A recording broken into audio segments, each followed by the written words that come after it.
ಮಾತು ಬರಲ್ಲ ಸರ್.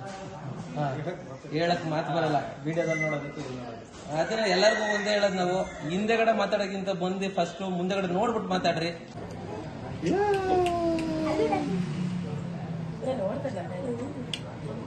ಮೌರ್ಯ ನಿನ್ನ ಹೆಸರು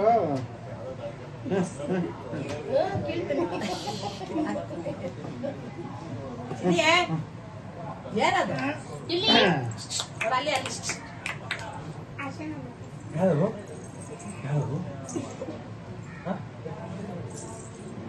ನಿನ್ನ ಹೆಸರೇನವ?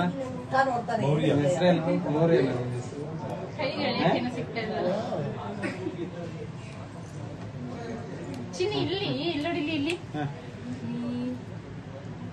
ನನ್ ಕಲರ್ ಮಾತ್ರ ಆಗ್ಬೇಡ. ಹೋದಾಗ ಅದೇ ಬಣ್ಣವೇ ಒಳಗಿರೋ ತಕ ಬೆಳಗಿರ್ತವೆ. ಆಡಕ್ ಹೋದ್ರೆ ಕೀಟ್ಲ ನೀನು ಸಾವಿಯೇ ಬಂದಿದೆಯಾ? ಆಗಲ್ಲ ಅದನ್ನ ಎಸ್ಕೊಳಕ್ಕೆ. ಎಲ್ಲಿ ಬಂದಿದ್ದೀರಾ? ಮಾಡಿ ಬಂದ ಕಾಸ್ಟಿನೇ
ಎಲ್ರಿಗೂ ನಮಸ್ಕಾರ. ಎಲ್ಲ ಚೆನ್ನಾಗಿದ್ದೀರಾ? ವಿಶೇಷವಾಗಿ ಇವತ್ತು ನಮ್ಮ ಒಂದು ಜನಸ್ನೇಹಿ ನಿರಾಶ್ರಿತರ ಆಶ್ರಮದಲ್ಲಿರ್ತಕ್ಕಂಥ ದೇವ್ರ ಮಕ್ಕಳ ಜೊತೆಯಲ್ಲಿ ಹರ್ಷಣ್ಣ ಅವ್ರದ್ದು ಜನ್ಮದಿನ. ದಯವಿಟ್ಟು ಎಲ್ಲರೂ ಜೋರಾಗಿ ಒಂದ್ಸತಿ ಕ್ಲಾಸ್ ಮಾಡಿ. ಭಗವಂತ ಆಯುಷ್, ಆರೋಗ್ಯ, ಸುಖ, ಶಾಂತಿ ಎಲ್ಲವನ್ನ ಕರುಣಿಸ್ಲಿ. ಅವ್ರು ಒಳ್ಳೇದಾಗ್ಲಿ, ಭಗವಂತ ಒಳ್ಳೇದ್ ಮಾಡಿ. ಇರ್ತಕ್ಕಂಥ ಎಲ್ಲ ದೇವ್ರ ಮಕ್ಕಳ ಆಶೀರ್ವಾದ ಸಿಗ್ಲಿ. ಒಳ್ಳೇದಾಗಲಿ ಸರ್. Happy birthday. ಸೊ ನಮ್ಮ ಆಶ್ರಮದ ಬಗ್ಗೆ ಏನ್ ಹೇಳಕ್ ಇಷ್ಟಪಡ್ತೀರಾ? ತಾವೇನ್ ಹೇಳ್ತೀರಾ? ಏನ್ ಇಷ್ಟೊಂದೆಲ್ಲ ಮಾಡ್ತಿದ್ದೀರಾ, ಅದಕ್ಕೊಂದು ಖುಷಿ. ನಮ್ಮ ಕೈಗಂತೂ ಕೋಟಿ ಕೊಟ್ಟರು ಆಗಲ್ಲ. ನೀವು ಆ ಕೋಟಿ ಸಂಪಾದನೆ ಒಬ್ಬರೇ ಮಾಡಿದ್ದೀರಾ, ಅದಕ್ಕೆ ನಾನು ಕೃತಜ್ಞತೆ ಎಲ್ಲರಿಗೂ ಸಲ್ಲಿಸ್ತೀನಿ. ಒಳ್ಳೇದಾಗಲಿ ಅಂತ. ಇದೇ ತರ ನಮ್ಮೊಂದಿಗೆ ನಮ್ಮ ತರ ಇನ್ನೂ ಒಂದು 1000 ಜನ ಬಂದು ಈ ತರ ಕೈಗೆ ಇಷ್ಟ ಆಗುತ್ತೋ ಅಷ್ಟು ಹೆಲ್ಪ್ ಮಾಡ್ಲಿ ಅಂತ ಕೇಳ್ಕೊಂತೀವಿ. ಏನಿದೆ ಆಶ್ರಮ. ಮಾತು ಬರಲ್ಲ ಸರ್. ಹೇಳಕ್ ಮಾತು ಬರಲ್ಲ. ವಿಡಿಯೋದಲ್ಲಿ ನೋಡೋದಕ್ಕೆ ಆದ್ರೆ ಎಲ್ಲರಿಗೂ ಒಂದೇ ಹೇಳದ್ ನಾವು, ಹಿಂದೆಗಡೆ ಮಾತಾಡೋಕ್ಕಿಂತ ಬಂದು ಫಸ್ಟ್ ಮುಂದೆಗಡೆ ನೋಡ್ಬಿಟ್ಟು ಮಾತಾಡ್ರಿ ಆಯ್ತಾ. ಹಿಂದೆಗಡೆ ಅವ್ರದ್ದು ಪಾಸ್ಟ್ ಏನಿರ್ಬೋದು, ಪ್ರೆಸೆಂಟ್ ಏನಿದೆ, ಅವ್ರು ಏನ್ ಕಷ್ಟ ಪಡ್ತಿದ್ದಾರೆ, ಒಂದೊಂದು ದಿನ ಒಂದೊಂದು ಸೆಕೆಂಡ್ ಇಲ್ಲಿ ಏನಾಗ್ತಿದೆ ಅಂತ ನಿಮ್ಗೆ ವಿಡಿಯೋದಲ್ಲಾಗ್ಲಿ ಮೆಸೇಜ್ ಮಾಡೋದಾಗ್ಲಿ ನಿಮ್ ಸ್ವಇಚ್ಛೆ ಅದು. ಅದನ್ನೊಂದ್ಸತಿ ವಿಸಿಟ್ ಮಾಡಿ, ಆಮೇಲೆ ಮೆಸೇಜ್ನ ಏನ್ ಮಾಡ್ಬೇಕು ಅಂತ ನೀವ್ ಹೇಳಿ ಅಂತ ನಾನು ಹೇಳ್ತಾ ಇಷ್ಟಪಡ್ತೀನಿ.